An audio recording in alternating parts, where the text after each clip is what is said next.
okay, Mike? Yeah, had a pretty big fender bender here. Don't worry, State Farm's got you covered. That's great to hear. Robin, what's going on? Are you sure you're okay? Yeah, I think so. We're gonna get you a tow truck, Mike. Thank you. Real fender bender going on. Fender bender. Fender bender. Fender bender. Fender bender. Everybody remain calm. No reason to panic. Go with the one that's here to help life go right. State Farm.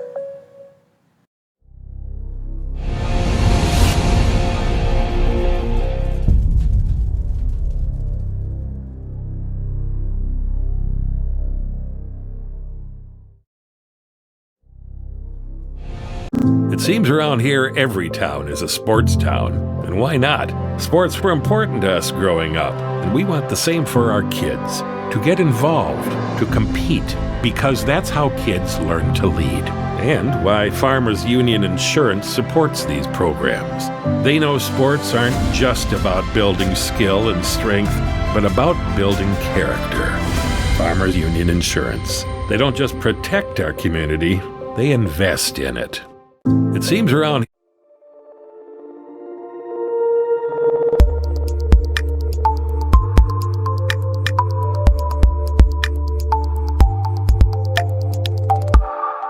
Buying a house can be stressful, but it doesn't have to be. Trust your local mortgage experts at Farmers State Bank of Canton. Locally owned and operated, we offer no origination fees on home loans, so you can find your family's forever home for less. For more information, visit CantonFarmersStateBank.com or call 605-987-2671. Member FDIC, Equal Housing Lender.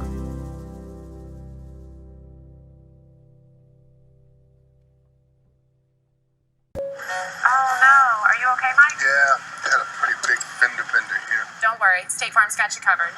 That's great to hear. Robin, what's going on? Are you sure you're okay? Yeah, I think so. We're gonna get you a tow truck, Mike. Thank you. Real fender bender going on. Fender bender. Fender bender. Fender bender. Fender bender. Everybody remain calm. No reason to panic. Go with the one that's here to help life go right. State Farm.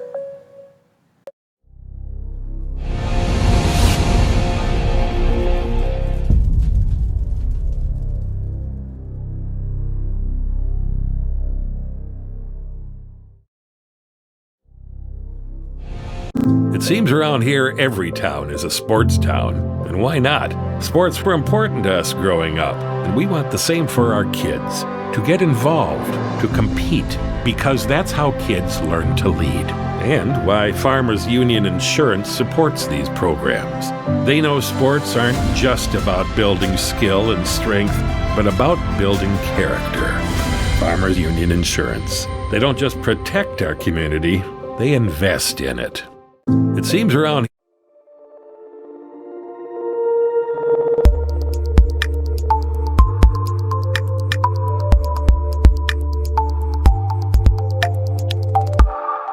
Buying a house can be stressful, but it doesn't have to be. Trust your local mortgage experts at Farmers State Bank of Canton. Locally owned and operated, we offer no origination fees on home loans, so you can find your family's forever home for less. For more information, visit CantonFarmersStateBank.com or call 605-987-2671. Member FDIC, Equal Housing Lender.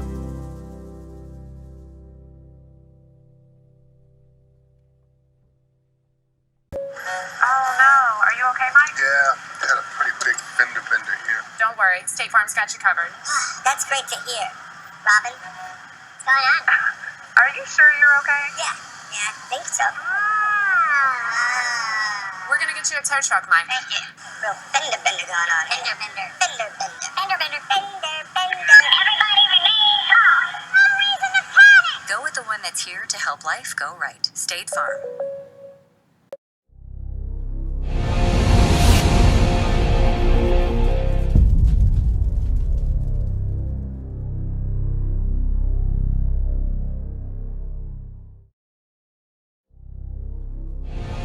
It seems around here every town is a sports town. And why not? Sports were important to us growing up, and we want the same for our kids. To get involved, to compete, because that's how kids learn to lead. and why Farmers Union Insurance supports these programs. They know sports aren't just about building skill and strength, but about building character. Farmers Union Insurance. They don't just protect our community, they invest in it. It seems around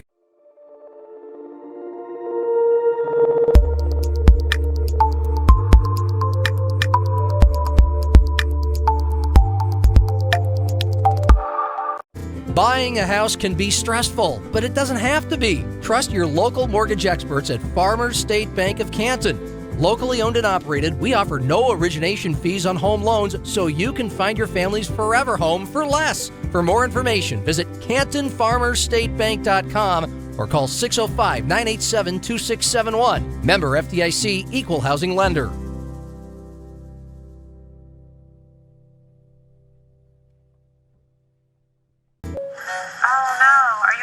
Yeah, had a pretty big fender bender here. Don't worry, State Farm's got you covered. That's great to hear. Robin, what's going on? Are you sure you're okay? Yeah, I think so. We're gonna get you a tow truck, Mike. Thank you. Real fender bender going on. Fender bender. Fender bender. Fender bender. Fender bender. Everybody remain calm. No reason to panic. Go with the one that's here to help life go right. State Farm.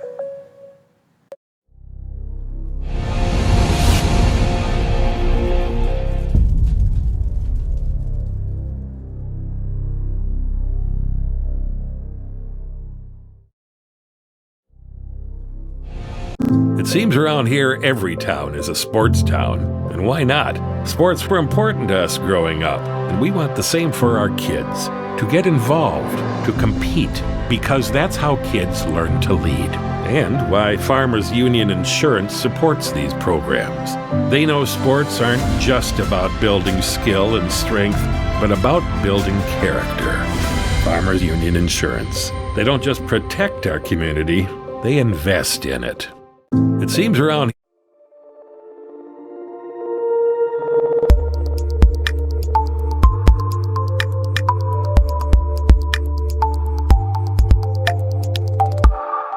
Buying a house can be stressful, but it doesn't have to be. Trust your local mortgage experts at Farmers State Bank of Canton. Locally owned and operated, we offer no origination fees on You home moving toward your goals and enjoying life's rewards. With multiple locations across the state, Farmers Union Insurance agents provide quick quotes and professional services you deserve. Since Hey, Doug, how'd that discount double check work out for you? Oh, that was great. Good. I wish I had double checked before discussing that play earlier. Did anybody catch that play? No.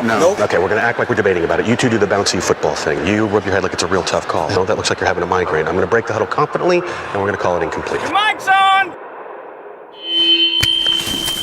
First down!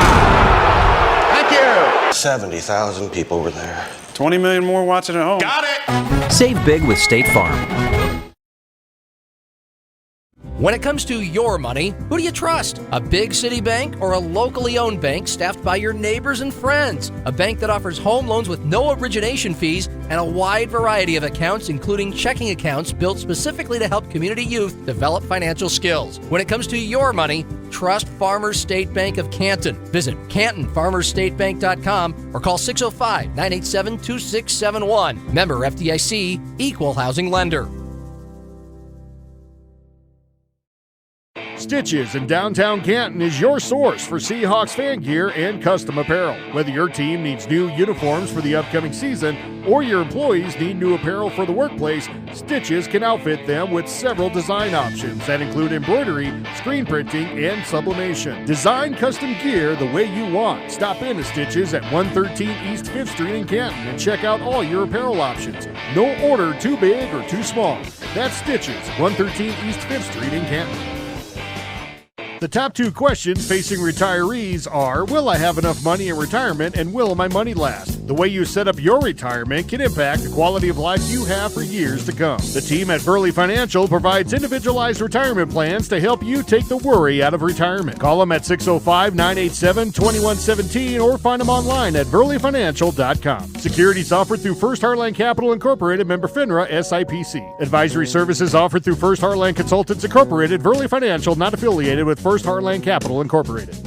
The top two questions. Chicken, bacon, ranch on a pretzel crust. Buffalo chicken on a pretzel crust. Even pepperoni sausage, put it on a pretzel crust. Sweet swine, prairie, bronco beef, pizza ranch, pizza on a pretzel crust. Yes indeed, now on a buffet at Pizza Ranch.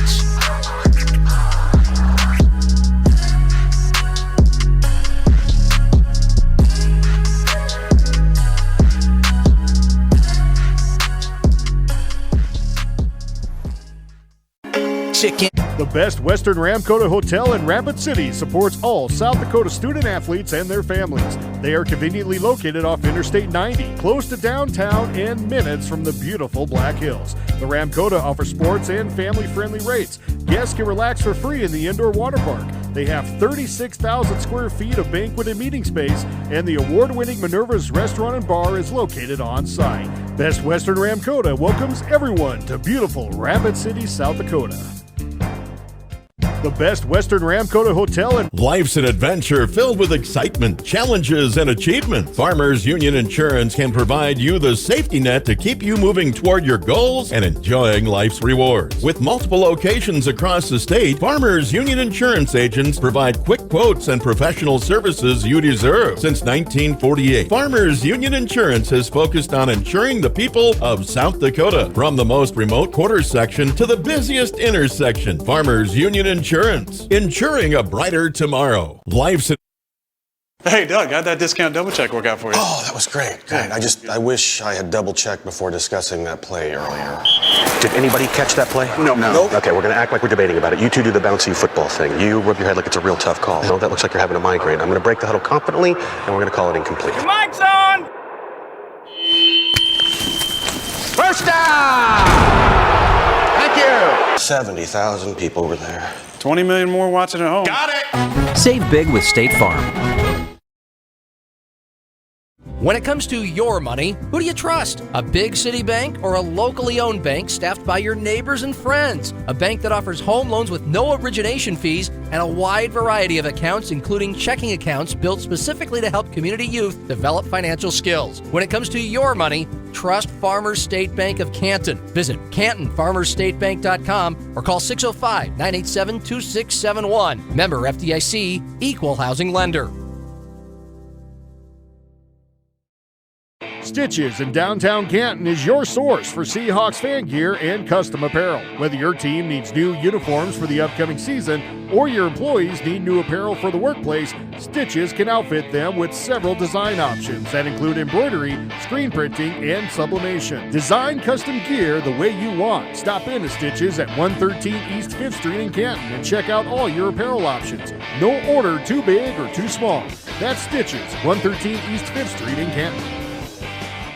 The top two questions facing retirees are, will I have enough money in retirement and will my money last? The way you set up your retirement can impact the quality of life you have for years to come. The team at Burley Financial provides individualized retirement plans to help you take the worry out of retirement. Call them at 605-987-2117 or find them online at burleyfinancial.com. Securities offered through First Heartland Capital Incorporated, member FINRA, SIPC. Advisory services offered through First Heartland Consultants Incorporated, Burley Financial, not affiliated with First Heartland Capital Incorporated.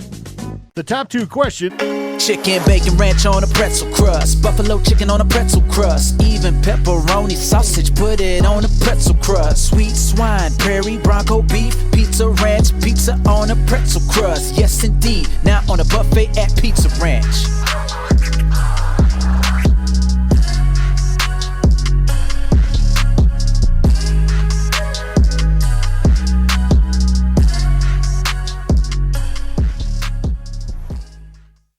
Chicken. The Best Western Ramkota Hotel in Rapid City supports all South Dakota student athletes and their families. They are conveniently located off Interstate 90, close to downtown and minutes from the beautiful Black Hills. The Ramkota offers sports and family-friendly rates.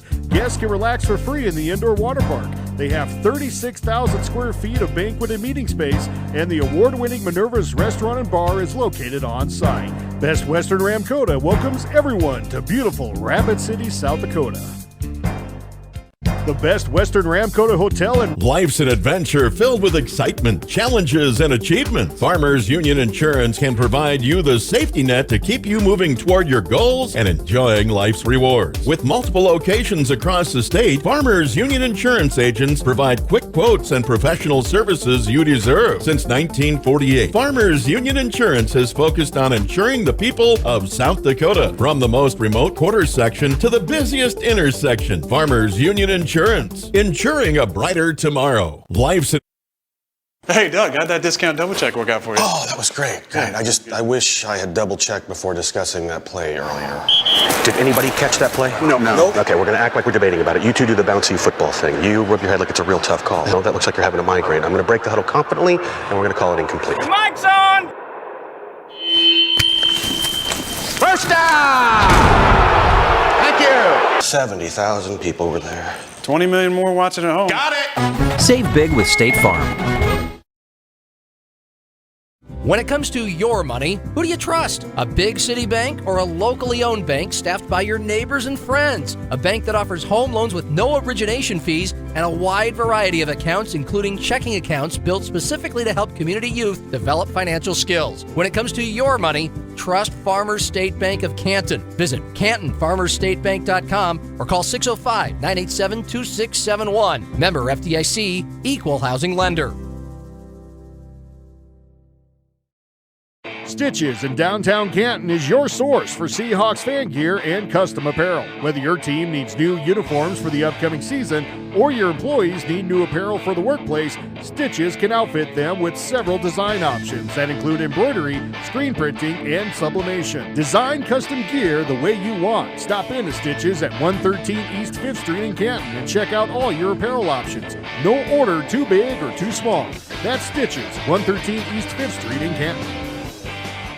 The top two questions facing retirees are, will I have enough money in retirement and will my money last? The way you set up your retirement can impact the quality of life you have for years to come. The team at Burley Financial provides individualized retirement plans to help you take the worry out of retirement. Call them at 605-987-2117 or find them online at burleyfinancial.com. Securities offered through First Heartland Capital Incorporated, member FINRA, SIPC. Advisory services offered through First Heartland Consultants Incorporated, Burley Financial, not affiliated with First Heartland Capital Incorporated. The top two questions. Chicken, bacon, ranch on a pretzel crust. Buffalo chicken on a pretzel crust. Even pepperoni sausage, put it on a pretzel crust. Sweet swine, prairie, bronco beef, pizza ranch, pizza on a pretzel crust. Yes, indeed. Now on a buffet at Pizza Ranch.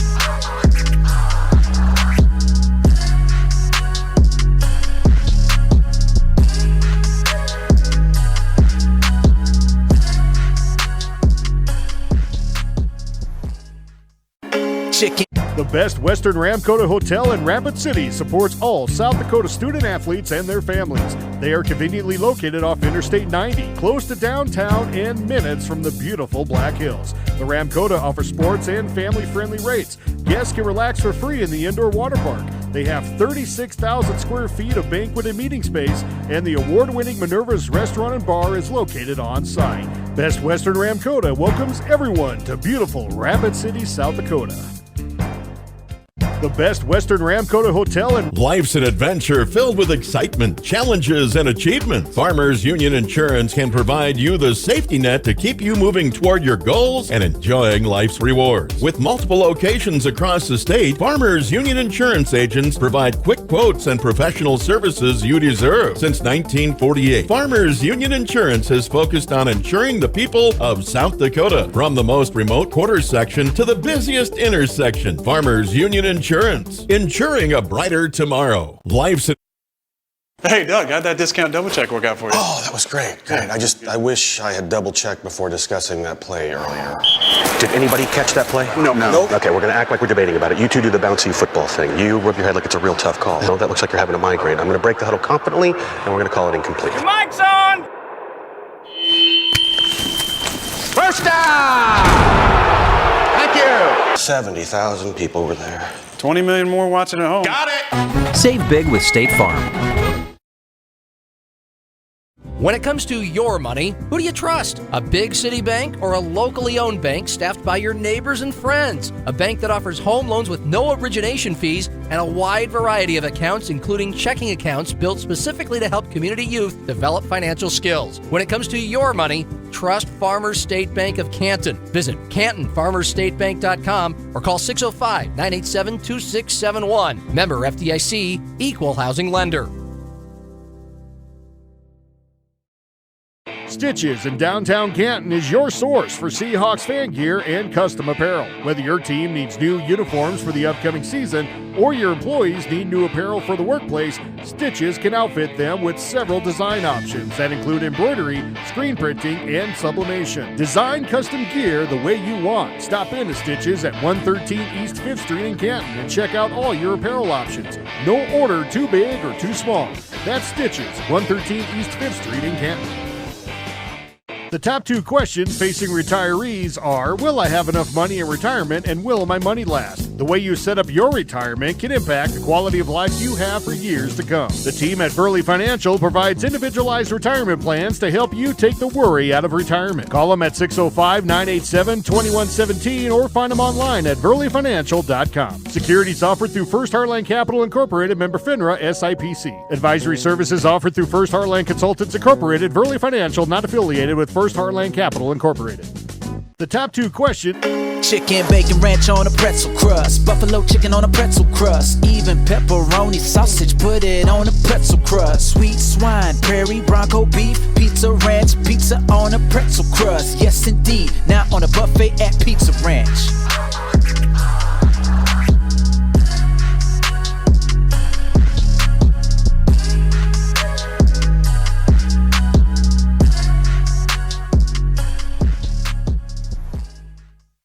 Chicken.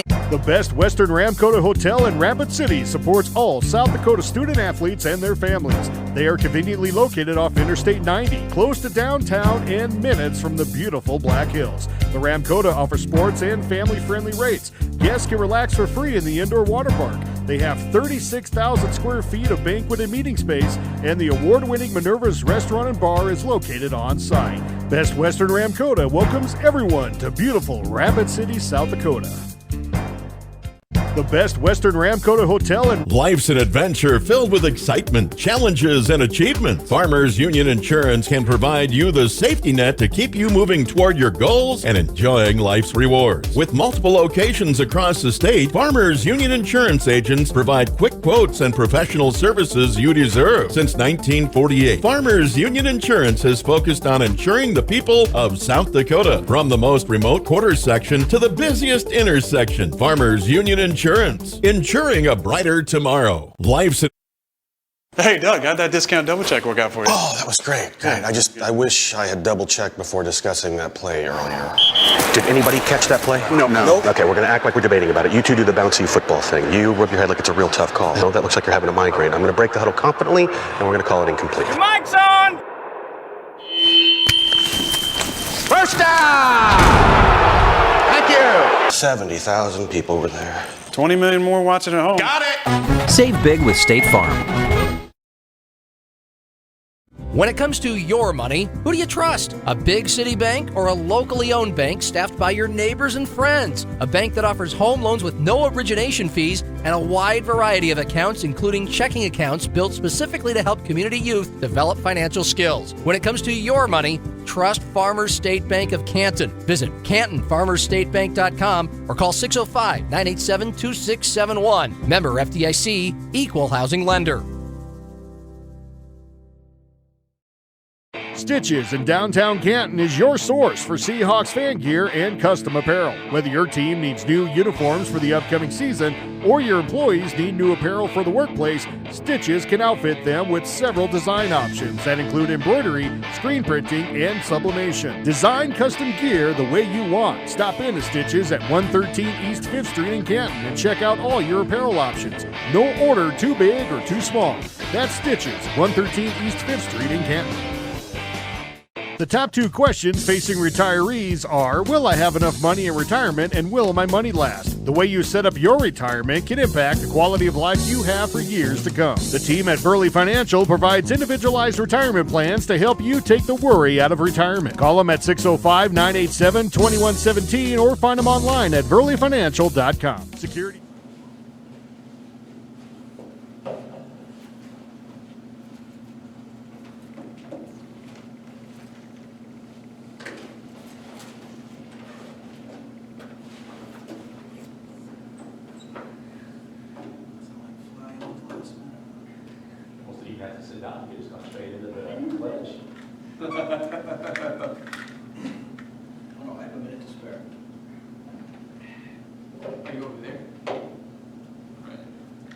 Talk as loud as you can. Okay.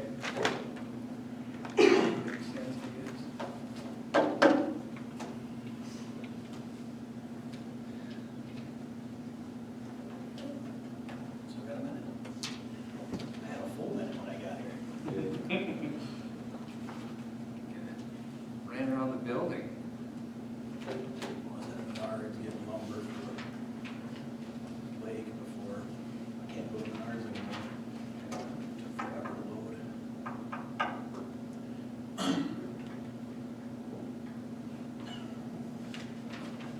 Nice job. All right, I want to call the meeting in order. Start the pledge. I pledge allegiance to the flag of the United States of America and to the republic for which it stands, one nation under God, indivisible, with liberty and justice for all. All right. Should I have a chance to review the previous minutes? Any additions or corrections to the previous minutes? Move to approve. Is there a second? Second. Any discussion? All's in favor? I do a roll call vote. Roll call? I think we do if we have them coming in from all the country. Roll call every. All right. Roll call vote, please. Crystal? Aye. Todd? Aye. John? Aye. Tanya? Aye. Scott? Aye. Josh? Aye. And Jennifer? Motion carried. All right, motion carries. All right. Any additions or corrections to the agenda? I don't have any. Nancy, do you have No, any? I don't have anything to add. All right, is there a motion to approve the agenda? So moved. Is there a second? Jen? Second. Good. Any discussion? Roll call? Crystal? Aye. Todd? Aye. John? Aye. Tanya? Aye. Scott? Aye. Josh? Aye. And Jen? Aye. All right, motion approved. Any conflict of interest that need to be identified? Are there any items in here as far as approved contracts for next year with the old secretaries? I did see one, but I just want to make sure. No, there isn't anything that the secretary did, so you're good. So Then I'll say none. Okay, anybody else? All right. On to consent agenda.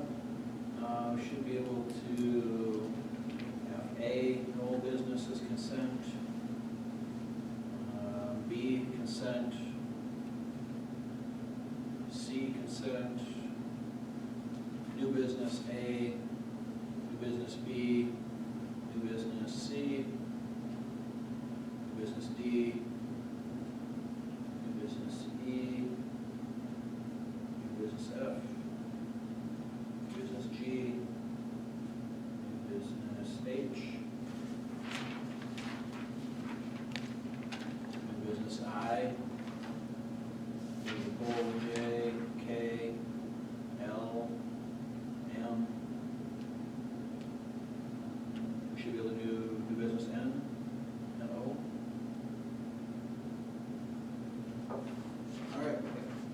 Is there a motion to approve consent agenda, which will consist of old business A, B, C, new business A, B, C, D, E, F, G, H, I, N, and O? do we need to, do we have to talk about the certified staff contracts and the custodian after executive session? We I probably think we should. do. We should pull those those last two. Yeah. Okay. And after the discussion in executive session. Scratch N and O. So we're, old business A through C and new business A through I would be part of the consent agenda. Is there a motion for the consent agenda? We have a motion. Tanya, is there a second? Second. Jen for the second. Roll call. Crystal? Aye. Todd? Aye. John? Aye. Tanya? Aye. Scott? Aye. Josh? Aye. And Jennifer? Aye. Motion carries. All these need to talk louder. Okay. Okay. Let's, we're going to public forum now. I believe we have the phone available. If anybody, so we'll wait a minute or two to see if anybody phones in for public forum.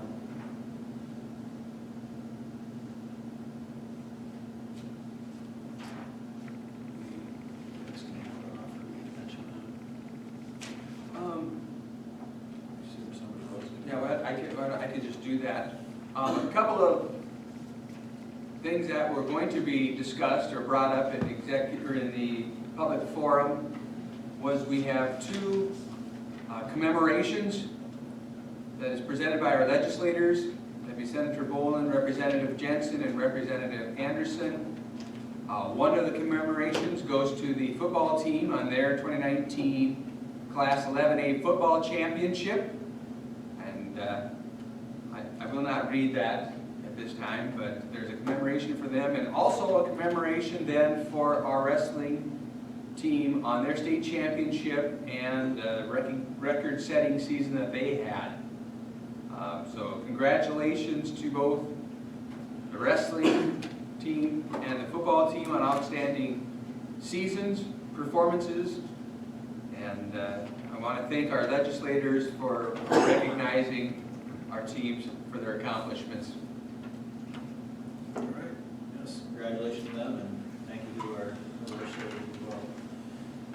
All right, seeing that we have nobody phoning in here, we've given ample time for that opportunity. We're going to move on past public forum to payment of the bills. Nancy, any additions or corrections to payment of the bills? In your packet this evening, in front of you, there was an updated bill list, and the ones in bold print are the ones that have been added since the other one was mailed out or mailed out. Any questions for Nancy? Move to approve. Is there a second? Second. All right, any discussion? Roll call, please. Crystal? Aye. Todd? Aye. John? Aye. Tanya? Aye. Scott? Aye. Josh? Aye. And Jennifer? Aye. Payment of the bills is approved. On to the financial report.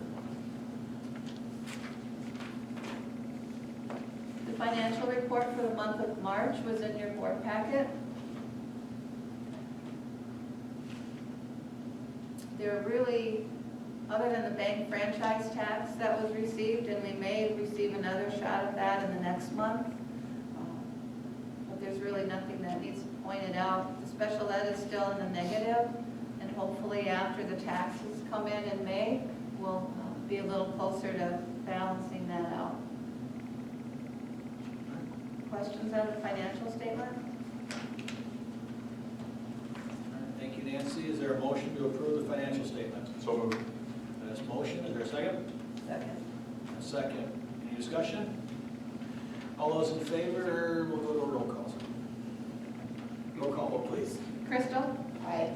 Todd? Aye. John? Aye. Tanya? Aye. Scott? Aye. Josh? Aye. And Jennifer? All right, financial report for the month is approved. On to administrators' reports. Gabe? Well, or are we just going to? yeah, I said we sent those out. If you have any questions, now would be your time to ask them. If you have any questions about their report, I didn't know if we needed to take any time really to.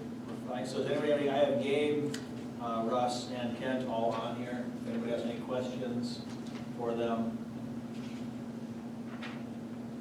You know, one thing I will say is I know that we've been asked things about like our summer weightlifting and what's going to happen there, and it's obviously on hold like everything else.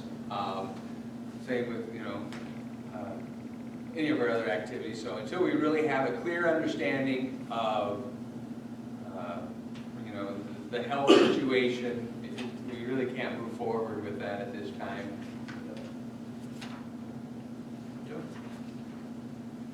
All right, we will continue on then. Looks like we are all the way to new business J, which would be our capital outlay budget.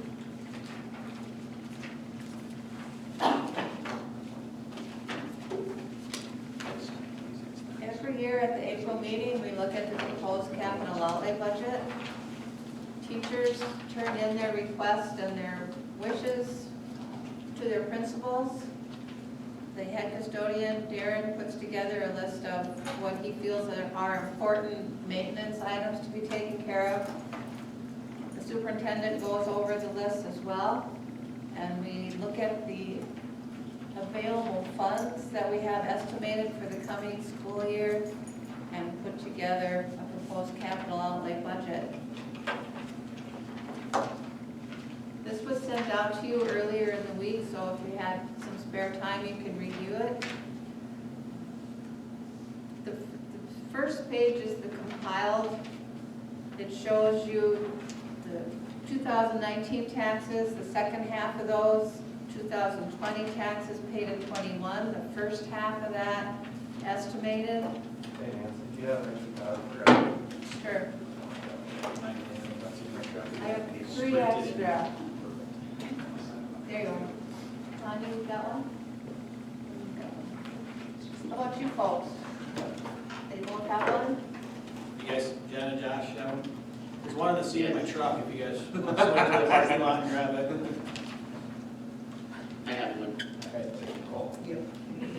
We also estimate what we think will be our cash balance at the end of this current school year, so that we know what kind of revenue we have to play with.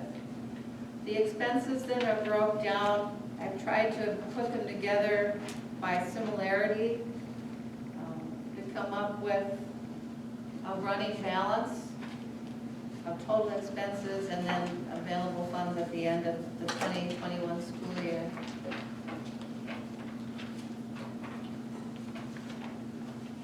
We try and list each item that's turned in by the different areas.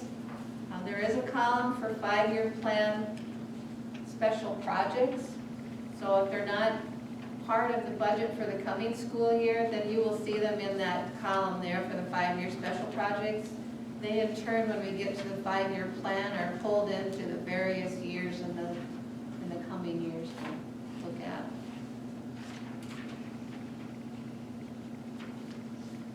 Now we had we had a resignation for our ag department. Ms. Knudsen won't be back. So we're going to be putting a hold on her items until we have a replacement lined up so that the new person is comfortable or plans to teach in the same manner that she was, requesting the same items, maybe not, so. So Nick Nancy, I mean, I just noticed on the thing on the bill, there's a down payment on the greenhouse. Yes. What is that? It's on this budget, so. And I got this after your board stuff was mailed out last week, but it is a United Greenhouse Systems proposal. They are out of Wisconsin. Mr. Swanson is the one that pulled or gave me this, and it covers all of the materials except plumbing, electrical, and cement in the amount of 112. Well, the total greenhouse is 112. 72,000 is what this bid is for. Yeah, because that's not The plumbing, the electrical, and the cement. and then the addition of I think another door. But it's on the budget for next year, so that's the question. Why are we paying a deposit this year versus next year? Right, That's my because they question. needed a deposit in order to have the program or the project approved and ready to go, so it's done before school starts. So what happens if the new teacher decides Good I mean, question. I'm not saying that that'll happen, but what happens if that doesn't occur? Well, I think that's gonna have to be direction from, I would say it's bigger than the new teacher, because the greenhouse and that construction actually came before we even hired that package that is leaving us, Ms. Knudsen. That was actually out of our core groups, that was our number one priority. So like, what happens if the board doesn't approve this budget? I'm not saying we would, I'm just saying what happens. Now is the time, if you're not in favor of any of the items listed on that proposed plan, to make a statement about those, or that, or any of the items. Because when we get through with this, Darren will line up, he will line up his workers and his contractors and his cement guys. This is approved in July, or? It will be approved as part of the regular budget that you look at a proposed budget hearing in July and adopt in September. So items that are here, we will, the capital outlay proposed budget that you're looking at does not require board motion or resolution to start. Okay. But I do need to have some direction and guidance in regards to that. Does that make sense? Right. So if there's something on there that you don't want us to do, tonight is the night to nix it, I would say. Right. Deal. I just have a couple of questions I know I can put on my other, but, and these I think are in a 5-year project. So I'm just questioning the use of money for the north side signage of the pack for $50,000. And then $90,000 for a piano. Part of going into the 5-year plan gives you more years to look at whether it's a need or a want, and if you can financially do that need or want. Well, I just want to make sure that we have more discussion on that, because I personally don't think a sign on the north side is worth $50,000 Yeah. of taxpayer money, in my opinion. But and then I think we, I know the video board is, I know we've talked about that, so I'd want to make sure we talk about that a little bit further too before we make a decision on that. At least that's my opinion. I don't know Yep, what that's everybody else fine. thinks, but This is the time to do that. those are my 3 question areas, I guess. And I did include the video board for outside of the school building, the $35,000 one, to be for this coming school year. Where is that going to be at, Terry? So it'd be out front here. Initially, we were thinking. Out by the highway, the road? No, it'd be close to the building. We want it closer to the building is what we were thinking. Would we want that closer to the road? So that they can see, you know, as they, versus right up here, so people can see what they've been. Well, one of the things they said, if you put it Yeah, next to the road. Andy, you're here, I mean, you'd be using that. What were you going to say? I was going to say, one of the things they said when they came out, if you put it right by the road, so like it's facing south, for example, if you have it on an elder, people are going east and west, you're not really going to see it. But they said, since you have everyone coming in this way into your parking lot, you come in from the south and you exit on the west side, they said that you should probably have it like closer to where the flagpole area, whether it be a little to the west of the flagpole. I think it'd actually be better. I was initially thinking over here to the south of the flagpole, but I think if you're coming in from the south, entering the parking lot, you'll see it dead on at you as you're coming into our parking lot and through there. And it is large enough that you can see it from Elliott Right. Street. How big is it? Yeah, It was. we were looking across the parking lot. You could pick out text and images. Yeah.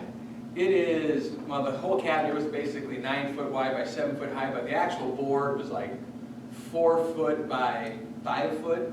Andy, is that pretty, I mean, the digital display part, maybe it was a little bit bigger than that. I'd say it's bigger than that. It was bigger than that. 5 by 7, and I think the finish for the cabinet was 7 by 9. I guess I don't have that exact quote in front of me. And as you were just describing it, I kind of envisioned it more as communicating with people walking in and out of the buildings. Correct. than people driving around. Yeah, yeah. Well, they will see it, you know, like I said, even when they're dropping their student off in the morning. Right. Or if they're coming to a basketball game or whatever at night, you know, they'll certainly see it. I think it also does fit an education component that we talked about through our core CTE goals, providing something for the sports marketing and digital animation classes to work on year-round, not just when we have gym functions. So I think that's an added positive along with increased communication. And obviously a much more cost-effective way to get that versus some of the other ways we were looking to add. Yeah, with the uncertainty of the markets right now, it's kind of hard to. Yeah, well, we were looking at them in the pack, and it's like 100,000. We're looking at the football field, they're probably 120,000. So that's fully installed then, electrical and all that stuff, or is that? No, it does not include the electrical hookup. Yeah, that would be one thing they'd have to do. And trench that. Yeah, and they said there's power out there. Yeah, there's enough power because they said it only runs off of a 20 amp circuit because a display board does not use a lot of electricity, just like an LCD TV, you know. He said it only needs like a 20 amp circuit. So we do have some power out there. I'm sure we'd have to run a separate circuit. Fortunately, there is an electrical service panel that's right in the auxiliary gym, right in that closet. So you can just come right out from that. So Andy, you just want to run like videos and stuff on that thing too, or what? Yeah, it'll basically function just like the one in our gym where we can throw up animations, photos, videos of highlights, running announcements.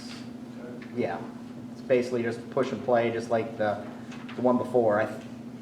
And they said it's wireless too, so we don't have to actually be out. I mean, we just have to have the same network that it's on with the school, so we can control what goes on it right from the classroom computers. I know you talked about right inside there having like a TV and on that deal there. Have you looked at more of that too? For the concession stand workers to view our live stream, it would. Yeah, I mean we're basically what people are watching right now. It's just web based, so you don't need a cable pack. I mean, they would just need a smart TV that would have internet access. They could pull up our live stream that we have going in the gym to view the volleyball and the things like that. At West Central, I thought that was nice out right on. Yeah, you know, a couple years ago we talked about it, but it was you had to run wiring and all that. And now with the technology of smart TVs, you just need a TV hookup and you can pull what we're getting. Something we add here, or maybe it's not worth it, but I don't know. It's only a TV, is all I really. Right. For $500, you can get a really nice smart TV that will be able to run it in the concession stand or even out in the lobby. I don't know what you guys. I don't know. Those are my three questions. So. Well, just to add, you mentioned 90,000 for a grand piano, and since I was throwing out there, I did actually. That kind of hit me like holy crap too. I discussed with Mr. Versteeg because I was shocked, but I'll be the first bit I don't know a thing about pianos, other than my kids pounding the keys at my mom's, and it's obnoxious. That's about all I know.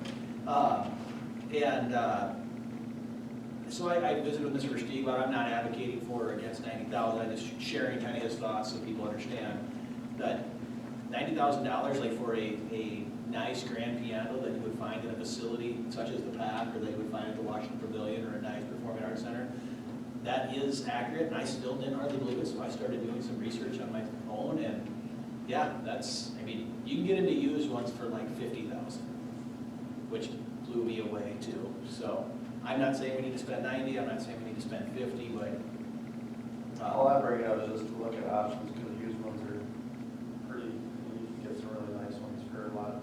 Yeah, well, I mean, 40 to 50,000 is half of what 90 is, and you might still be doing. What Mr. Versteeg did share with me also too is that with a certain type of piano there, you can actually draw in bigger acts and certain stuff. So, I mean, I don't know if that's something that we need to be worried about, but that is obviously would be a benefit to that. Again, I'm not advocating for that or not, just sharing the information. Sure, part of that is why I didn't put it in as something to approve for this year, because we do need to do some more checking into that.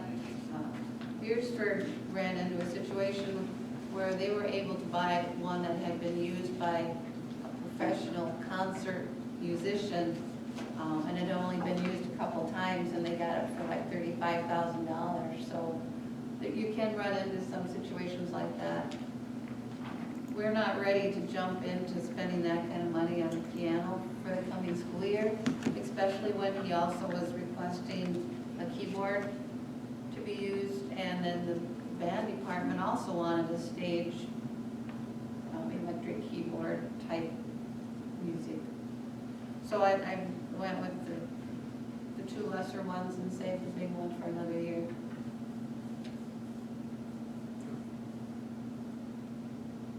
Any other questions or comments on specific items in the capital outlay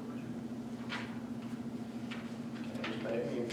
And then, I don't know, Terry, I think I emailed you too, it's about, have you any thoughts about trying to redo like the, or, I know like basketball and stuff, they go into their classrooms, there any thoughts about trying to redo the training facility, so it's the training room, so it's on the main floor versus downstairs?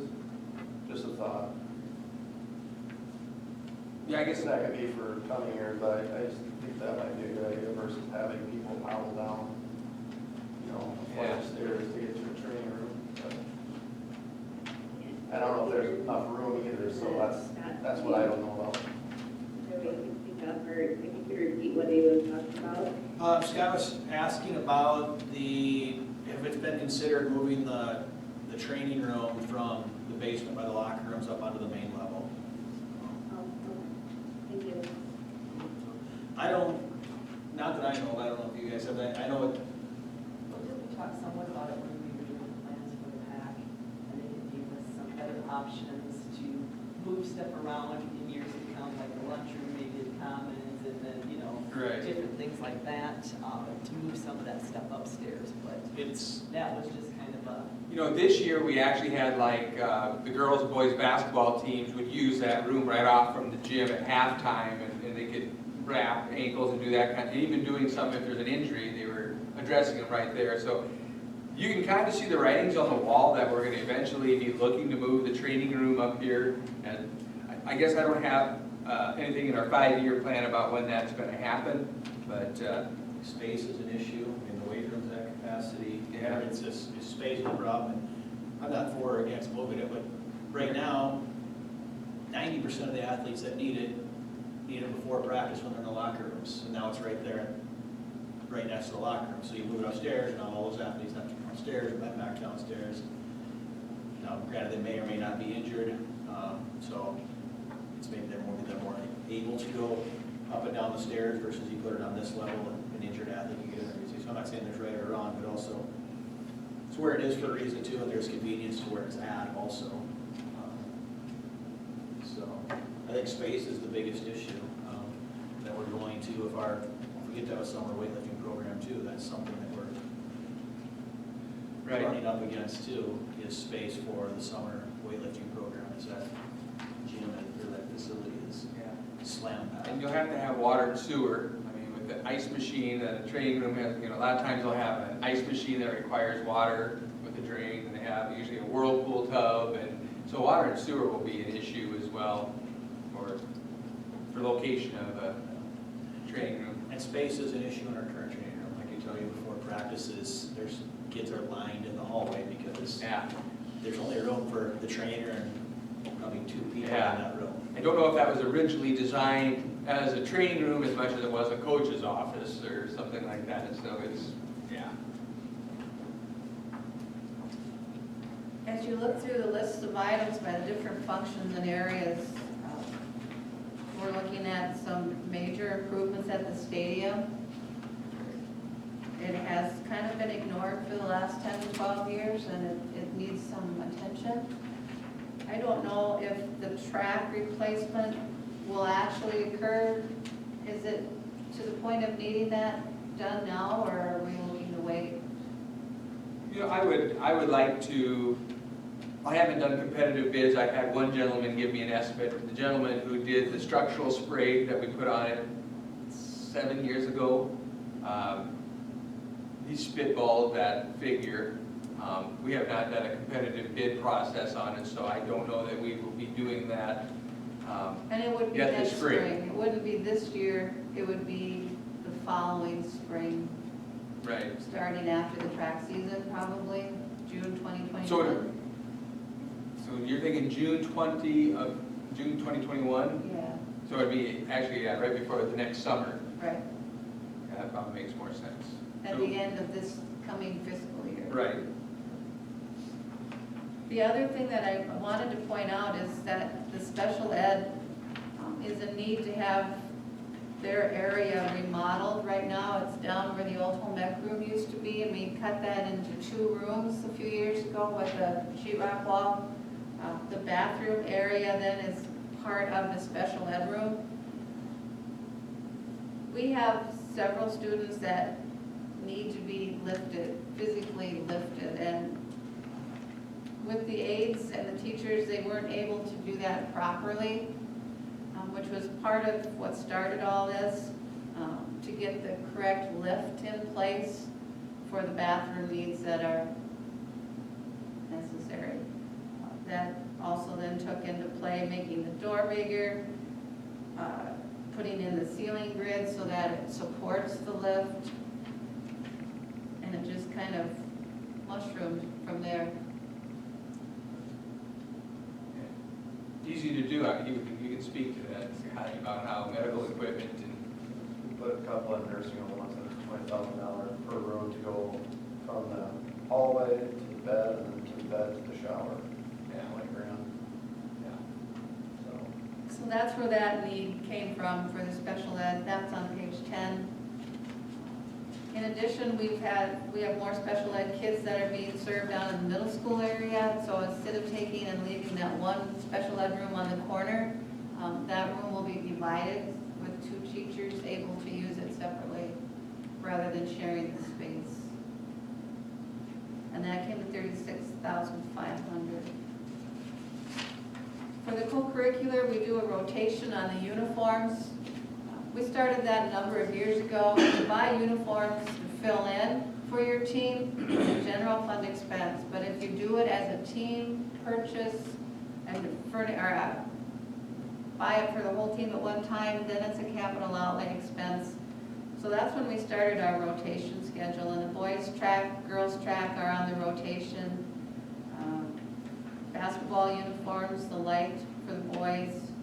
Cheerleading uniforms are on the rotation. Now, she came in with a real high price quote on that, we thought, for cheerleading uniforms. So we hope to work with her some to come up with a little more competitive quote on that. There's always football helmets that need to be replaced. We're looking at varsity volleyball. It's been a few years since we did anything with those, so. I think it's really important to emphasize that uniforms are on rotation for every sport. It's not like we pick and choose which coaches or sports get uniforms. Correct. They are all capital outlay expenses, and every so many years each sport gets new uniforms. I know there's been pushback that the football team gets more uniforms, and that's just not accurate. The truth is that the football team, one of the biggest reasons that they have so many different uniform options is because we do the laundry ourselves. The coaches, we don't send the laundry home with the kids. And so when we wash them, the stuff lasts longer. And there are literally uniforms down there available that JV and freshmen wear that I wore as a senior in high school. So we're talking about jerseys down there that are still viable, that are 20 years old. So it's not that we play favorites with any sport. But the only thing that's new every year is a small amount of helmets, because helmets have a legality shelf life on them. Every 10 years, your helmet has to be destroyed.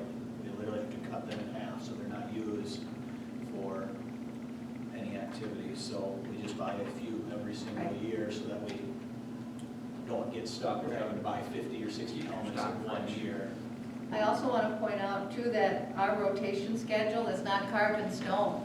So that if something comes up, for instance with boys basketball uniforms this last year, that became a situation where we moved them up in the rotation to get those replaced.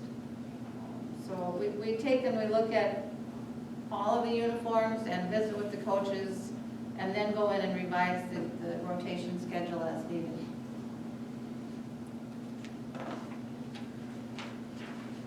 The 5-year plan starts on page 13. It's really hard to predict out 5 years from now, not knowing what our revenue is going to look like, not knowing the flexibility that might be needed for the general fund using capital outlay.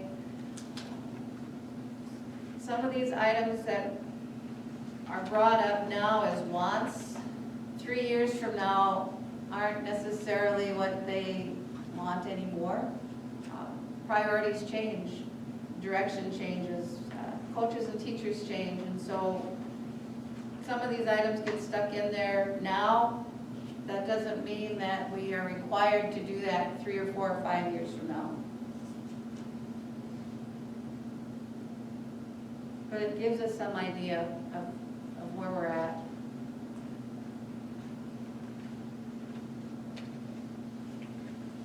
%50 of the copier lease is capital outlay. Usually I run that all through the general fund until the end of the year and then make that transfer over to meet the budget numbers. Same with the transportation. Part of our transportation contract, I believe it's 15%, can be capital outlay expense. And that also gets moved at the end of the year. Keep it all in the general for the first part and then move it.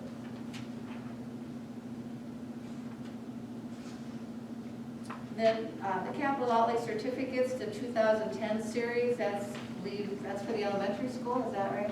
Okay. Yes.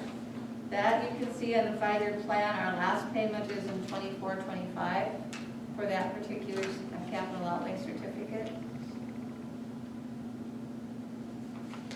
And I've included in the back pages the certificates and bond payment schedules, just for your information. And so I know where to find it when I need it.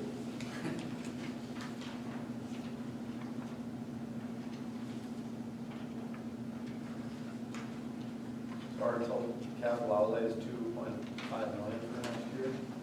Is that That's what we're looking for total expense. and I see that's quite a bit more than previous years. Yes, it is. Safe for us to do that? On the second page of this budget, you see the proposed capital outlay balance.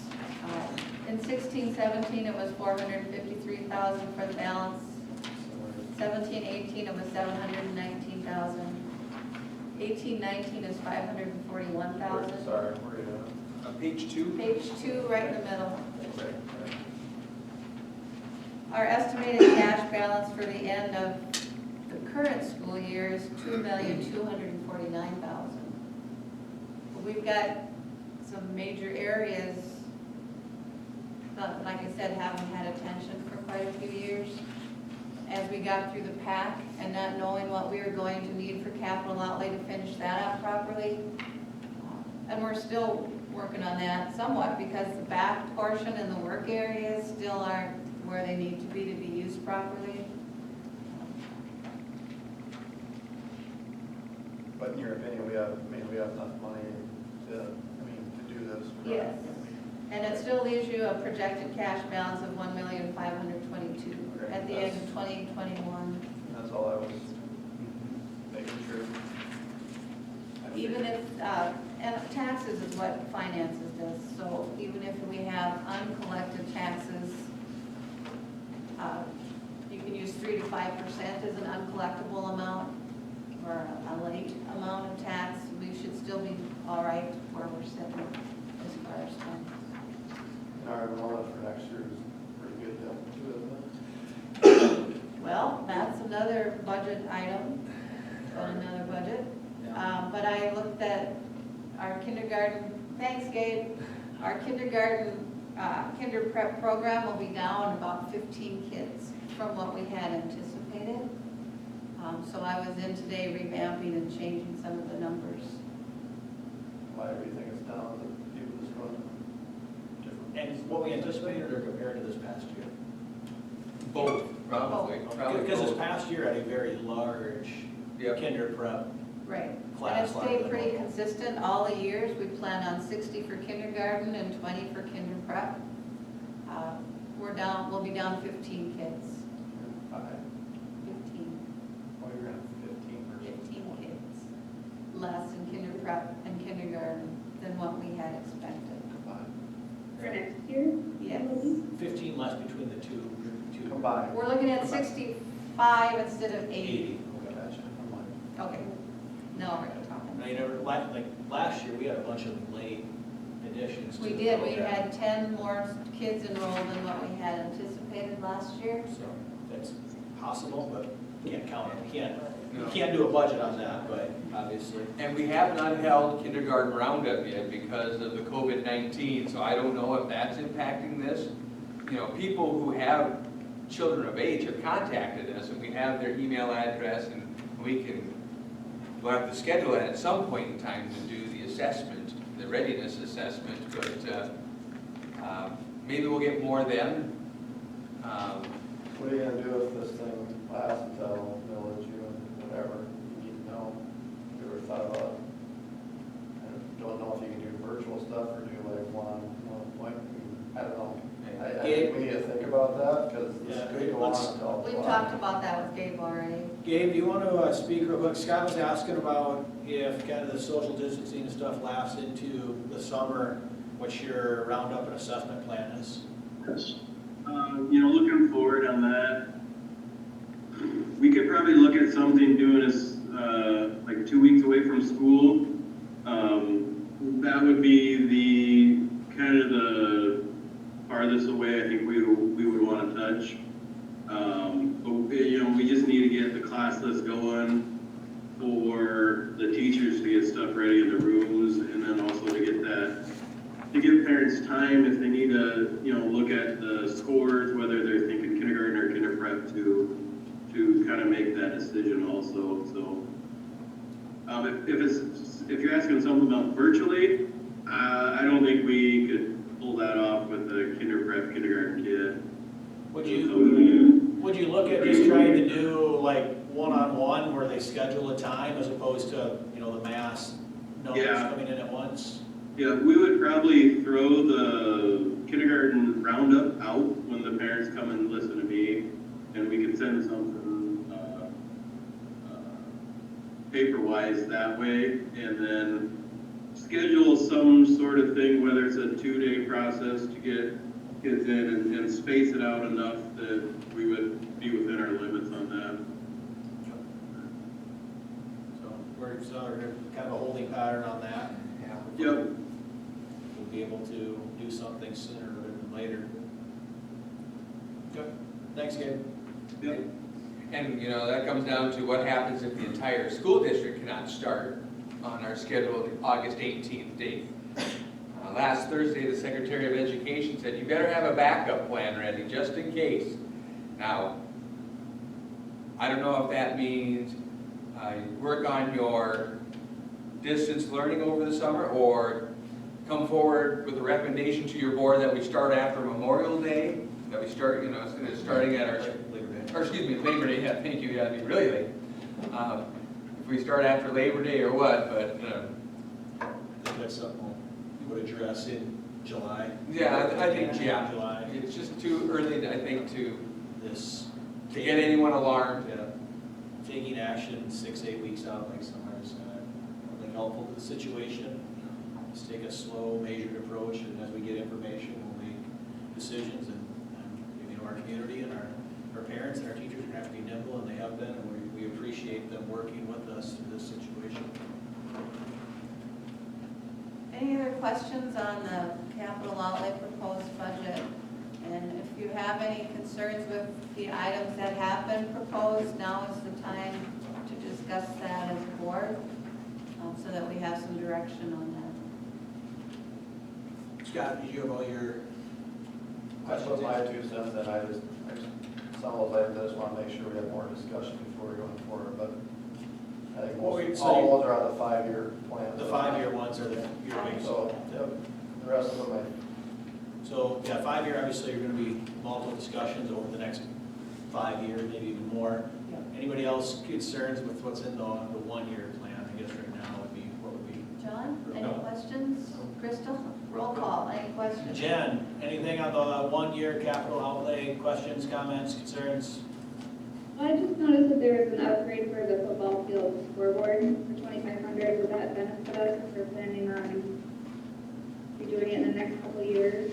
Yeah, that's a software upgrade, which we should do anyway, more than an electronic, that is a software upgrade. Yeah. And I think the current 5 year plan upgrade to the scoreboard would actually still utilize the existing scoreboard as part of the. Okay. Yeah. So it would make sense. Just wanted to make sure that we're doubling down on that. Yep. Anything else, Jen? Okay, Josh, what about you? I don't have anything. Okay. Tanya? Thank you so much. All right, if you do have questions about the capital outlay proposed budget, drop me an email or give me a phone call. All right, we're on to the revision and amendments of the 2019-2020 school calendar. Correct. Obviously, with the amount of the amount of time that schools have missed due to the COVID-19 crisis, the guidance that we are getting from the Department of Education right now is that they're encouraging us to continue with flexible learning, but they're also encouraging us to try and end on as close as possible as your time, as our calendar had been approved. I have something in your handouts, if you look through it, about the date. I emailed that out. Josh and Jen, you had that, right? Yeah, you're talking about the total number of hours. Yep, in session per year, correct. Yep. You know, the high school requires the most amount of contact time because of graduation requirements. They are required to have a total of 962 and a half hours to constitute a school year. We were actually in school for 128 days. And you have that sheet in front of you that has the number of hours that we were actually short. It's like 160 hours that we were actually short due to the High school is short 160.4 hours. 160.4 hours. Now there are, how many days do we do here? Basically 40 and a half days is what we missed. You know, we went to school until March 13th, so there's about 40 and a half days that we have missed. When Mr. Townsend set up the online learning, he told his teachers to shoot for about a 30-minute per class, 30 minutes session per day per class. With an 8-period day, that's about 4 hours. Now, as it works out, 4 hours per day times your 40 days that we're missing is 160 hours. So I think the Department of Education is going to be pretty lenient, but I think coincidentally, I think what we were planning is kind of right in the wheelhouse of what they had asked us for. There is a waiver that I will have to submit at the conclusion of the school year. And it's not really a permission, it's basically telling the Department of Education, this is what we did. This is what we said would be our final day of school. This is what we were doing. Here's how we were doing the flex learning, whether it was packets at the elementary, whether it was online learning, 6 through 12, you know. Basically, you tell the state what you did to address the learning. The high school, because they are required to have the most, they're the ones that are the most short. The middle school,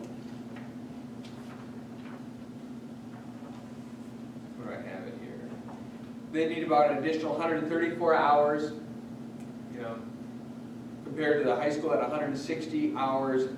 And the elementary has the least amount of, they need 768 hours in the school year, so they're short about 107 hours. And I know that they're not, hopefully, committing 4 hours of elementary time per night, but my recommendation is that we would continue to shoot for that, what is it, Friday the 15th or 16th of, I got the calendar, I guess, in front of me here. May 15th was supposed to be our final day. I don't see any value in extending school online learning another week. If we were in contact, then it might be something of value of doing that, but I know that the online learning, that the packets, it puts families under stress, and it's a challenging time for them. In addition to what they're currently going through, then they're trying to be parent, they're trying to be income grabber, and they're trying to be teacher. I mean, that's a lot to put on a family. So I would recommend that our last day of school be the May 15th as originally scheduled. I need to share, I've received a number of emails from parents over the past 2 weeks regarding this issue. Some very cordial, and I think others are very stressed about the situation. And I mean, every single one was, please adhere to the May 15th date, was the long and short of the email. So the parents that have spoke up are hoping to fall in line with that. And mainly for what Mr. Gerber expressed, just it's a lot of added strain, and that's why I think individuals are reaching out. It's tough when parents are still working and trying to get homework done and trying to move the needle of education the best they can with their kids, but there's only so much that can get done, especially when they're working full time. Our best hope is that we are able to, we're going to get some of this CARES Act money, which is the federal, part of the stimulus package and stuff that they passed. We're going to get some additional title funding, which can be used to cover expenses that we incurred due to the COVID-19 crisis. Now, whether that can be everything from cleaning supplies to summer services for special ed students who need recoupment. They said you can even have boot camp for your elementary, 2 weeks before school starts. If you want to bring like your title kids in 2 weeks before, do some summer school or do a boot camp, you can use that to pay teachers to do that as well. So there's a number of things that we can do. I sure hope our best case scenario is that we would be able to start on time in August. In fact, even bring some of our students in early and get them a couple weeks head start, jump on learning.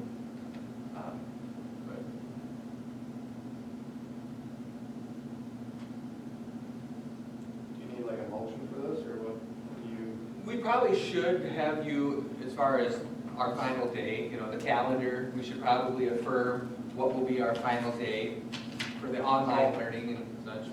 I'll make the motion to have school end on May 15th, as long as we get the minimum, obvious number of hours in. Is there a motion or a second? John, second. All right, any discussion? Roll call vote, please. Crystal? Aye. Todd? Aye. John? Aye. Tanya? Aye. Scott? Aye. Josh? Aye. Jennifer? Aye. Motion carries. On to the class of 2020 graduation ceremony. There's obviously been a lot of questions as to what we're going to do. It doesn't look like we'll be able to conduct the graduation ceremony on, what was it supposed to be, May 16th. There was in your packets survey with some comments that were sent out. And I think that the results of the survey that the administration sent out were pretty overwhelming. With I think 71.6% of the respondents were looking at wanting us to basically postpone graduation in hopes that there may be an opportunity in late June or July or even early August to have a somewhat more traditional graduation. Somebody brought up to me, and maybe a good idea potentially is to do both prom and graduation the same day. That way parent people people can come together once.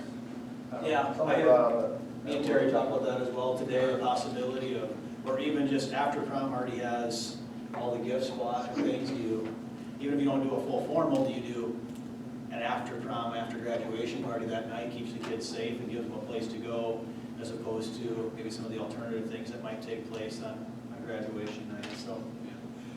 I don't know what families have planned, if we actually do have a graduation ceremony in whatever, late July, first week in August, whatever, if then they would have their own reception at their house that night or what. And I guess that's really the grand march or prom in general, after prom. I mean, they're kind of their own entity as far as I'm concerned. They raise their own money, they pick their prices, they've got it. I think they need to do what they feel they need to do, and I see value. I see value in trying to keep kids safe, and that's what you're talking about. And student safety is certainly something we want. I think that the decision we need to make tonight would be, do we have graduation on the scheduled date and do a modified, or do we postpone it and hopefully have a more traditional ceremony at a later date? And I think that's probably what needs to be made tonight. I don't think you really need to set the date tonight. I'd maybe encourage you not to set a date just yet. Some of the feedback that I'm getting, just obviously I'm a parent and a senior, is if we, we're not going to make everybody happy during COVID. And I think we need to keep in mind that this, especially with those of you in the healthcare field, this is going to go on for a little while. And so if we look and maybe propose a couple of dates towards the end of July, beginning of August, I would love to do it earlier. I just honestly, I think we'll be very lucky to be mid to late July. I think you have to do, I think you have to plan on some sort of modified graduation. So I don't think it's gonna open up, the economy's not gonna open up all at once, just like flipping the switch.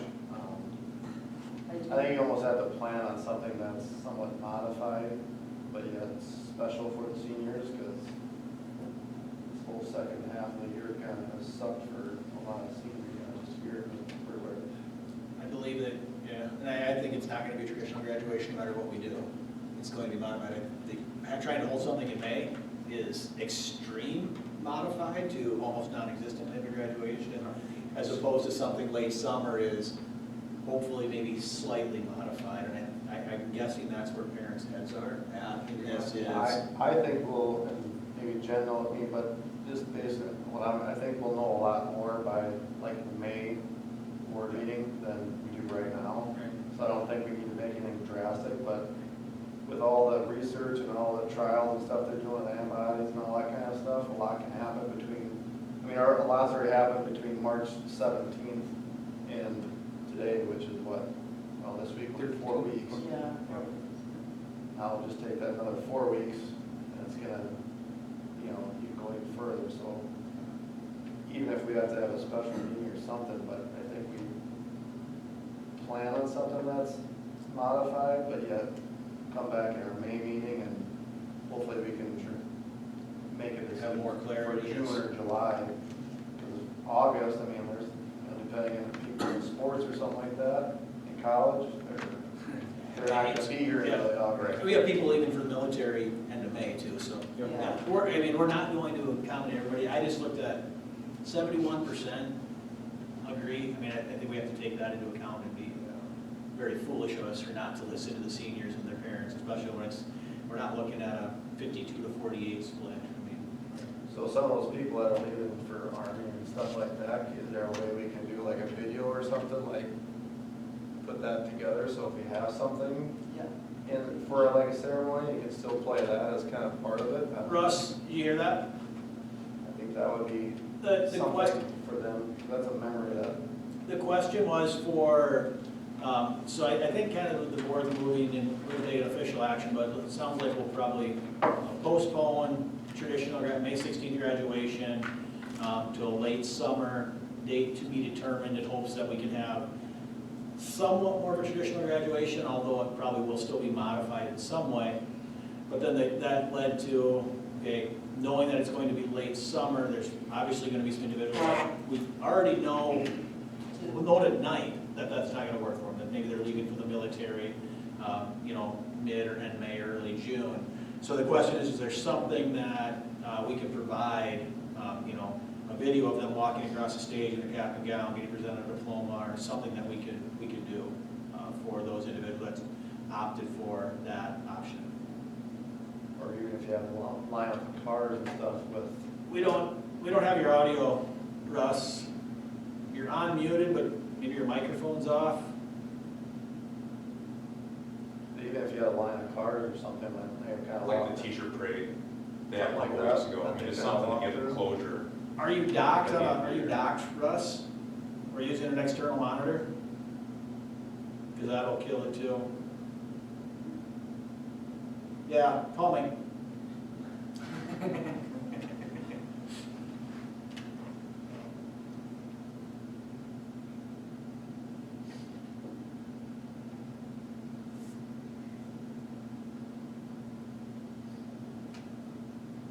All right, we got to. Oh, okay. I gotta mute everything. I think here. You gotta mute your end. Yeah, I muted mine. Okay. Yeah, we're definitely getting to do whatever we need to do creatively to be as inclusive as we possibly can. If that means doing videos for people who can't be there, or doing a modified ceremony for those people later, we will do it. But yeah, our goal will be to try and get as many people involved as we possibly can. So the problem we have is if I unmute myself, then we get terrible echo because we're doubled up. So I will recap what Russ says to you guys. Sounds good. Okay. Go ahead, Russ, sorry. Yeah, I was just saying, we're going to be as creative as we need to be in order to make sure that everybody is included. We'll definitely pull and find out who. I like Scott's thought there of that May meeting will give us more time to figure out a date later on, and then once we figure out that date, we'll know exactly who can participate and who can't, and then be able to be creative with those people. Okay. All right.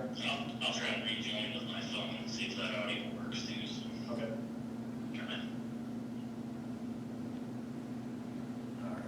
All right, so those of you on Zoom that I had to mute so we didn't get never-ending echo. Essentially what Russ shared was that we would definitely work to do something for those individuals that maybe couldn't take place when we scheduled graduation. Some type of modified video or something where they walk across the stage, set up an appointment. Really waiting until probably that May meeting until we have some more clarity about when that date might be. Because obviously that will impact who can and can't be there. Right now, there's probably a few people that say definitely can't be there if it's not in May, and there's others that are like maybe, maybe not. So it sounds like everybody's willing to be flexible to try to do the best they can for the seniors and provide each individual senior the best opportunity we can, while trying to make the large decision for the majority of them. So yes, it sounds like kind of the direction we're looking for is, or that the board's discussing, is postponing May 16th graduation in hopes of a somewhat more traditional graduation later in the summer, a date yet to be determined, which we'll discuss at the May meeting. Hopefully we'll have more clarity. A lot has changed in the last 4 weeks, and hopefully we have some very positive changes in the next 4 weeks that can give us a little more clarity.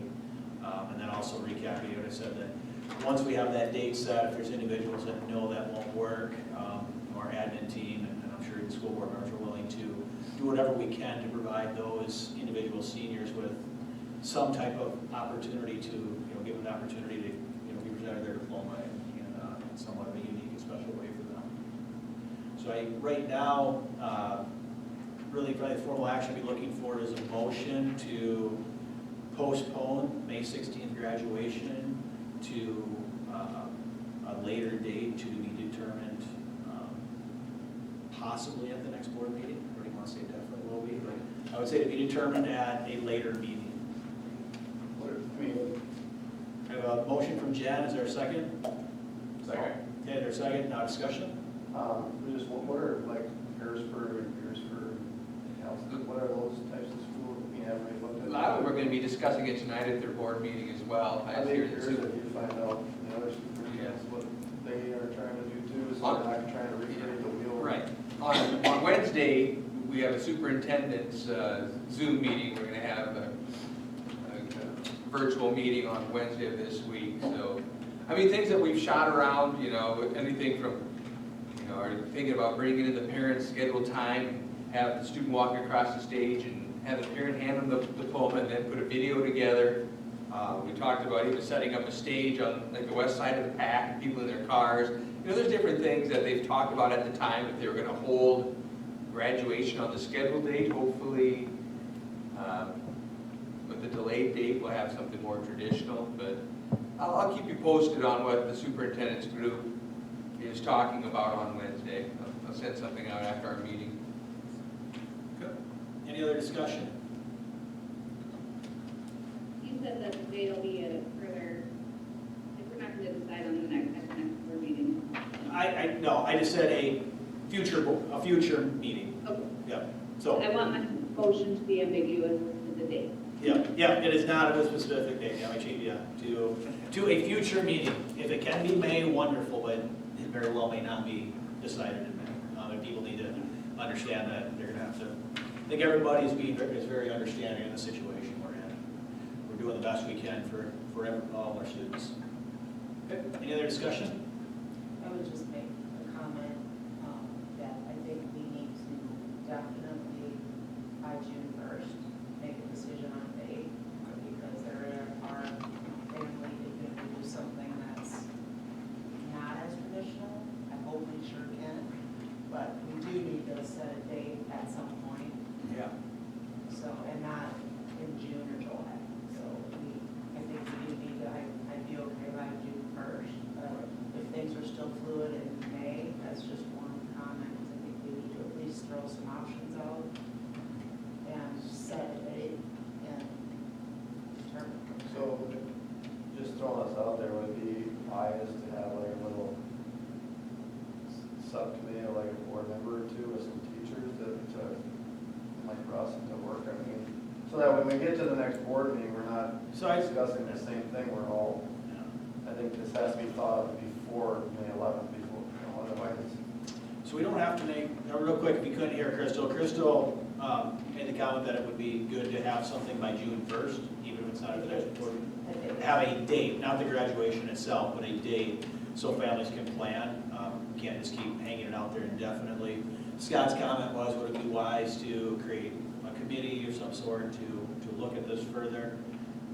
That's certainly a possibility. The one thing we can do, and we can see what happens, the information we have at the main meeting, and then from there, I have the ability to call a special meeting, or we can even just schedule it that night as a board.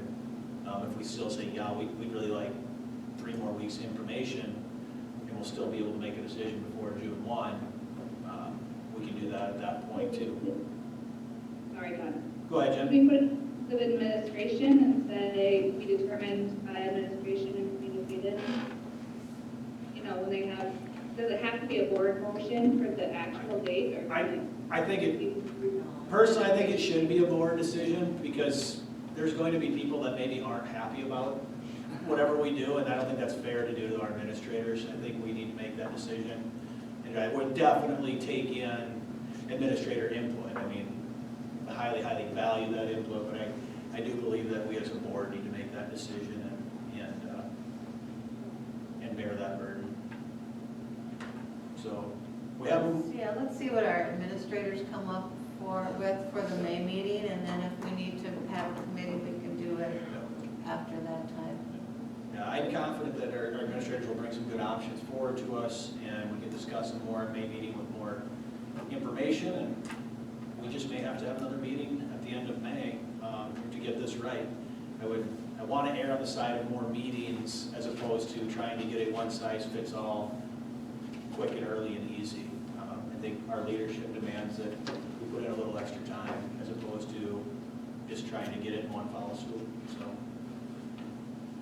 right, I have a motion and a second on the floor to postpone the May 16th graduation date in hopes of a more traditional graduation later this summer, but that date will be determined at a later meeting. Is there any other discussion? All right, roll call please. Crystal? Aye. Todd? Aye. John? Aye. Tanya? Aye. Scott? Aye. Josh? Aye. And Jennifer? Aye. Motion carries. See, now we need to go into executive session, correct? And Anna, no? Yeah. Okay. For the other three, yeah, would be once you give us some direction, then the issue after that. So. Okay. So it looks like we're going to go into executive session. Do we just want 5 minutes before we go to executive session? Is it okay?